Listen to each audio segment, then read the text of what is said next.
কেটে রাখা বেগুন। আমি বেগুনটাকে কেটে এভাবে পানিতে ভিজিয়ে রেখেছি যাতে বেগুনগুলো কালো না হয়ে যায়। আপনারা কেটে এভাবে পানিতে ভিজিয়ে রাখবেন ধুয়ে। তারপরে আমি বেগুনগুলোকে এক এক করে দিয়ে দিচ্ছি কড়াইতে। সবগুলো বেগুন আমার দেওয়া শেষ। এখন নেড়ে মশলাগুলোর সাথে ভালোভাবে মিশিয়ে নিব।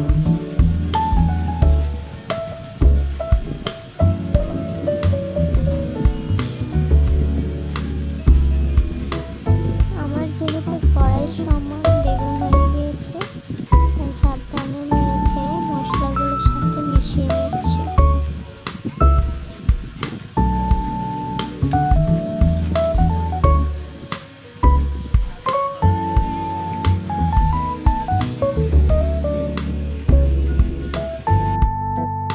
মশলাগুলোর সাথে মেশানো হয়ে গিয়েছে। এখন আমি এটাকে ঢাকনা দিয়ে ঢেকে দিব। ঢাকনা দিয়ে ঢেকে যদি রান্না করেন তাহলে রান্নাটা খুব মজার হয়। দেখতেই পাচ্ছেন আমার বেগুনটা প্রায় হয়ে এসেছে। এখন আমি এর উপরে জিরার গুঁড়া দিয়ে দিব। আমি এখানে আর একটু পরিমাণ মতো পানি দিয়ে দিয়েছি। পানি দেওয়ার পরে আমি এখানে ভেজে রাখা মাছগুলো দিয়ে দিব।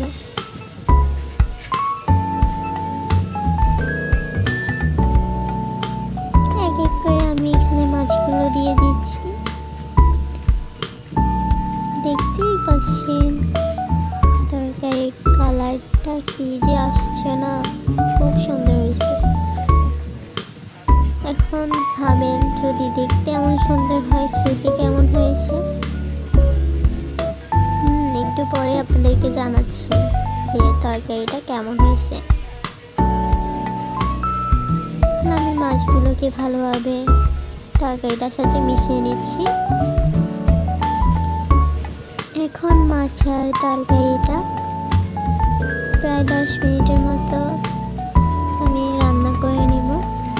ঝোলগুলো যখন একটু কমে আসবে তখন আমি এটাকে নামিয়ে দিব।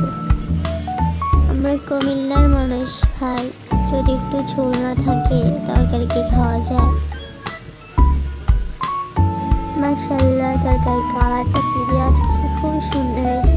আমি তো আর দেরি করতে পারতেছি না, প্লেট নিয়ে বসে গেছি খাওয়ার জন্য। বিসমিল্লাহ, মাশাআল্লাহ, খেতে খুবই খুবই ভালো হয়েছে। আপনারা বাসায় ট্রাই করে দেখতে পারেন। এরকম নিউ নিউ রান্নার ভিডিও দেখতে আমার চ্যানেলটা সাবস্ক্রাইব করবেন, আমার পাশে থাকবেন, কমেন্ট করে জানাবেন কেমন লাগছে আপনাদের এই ভিডিওটা। আল্লাহ হাফেজ।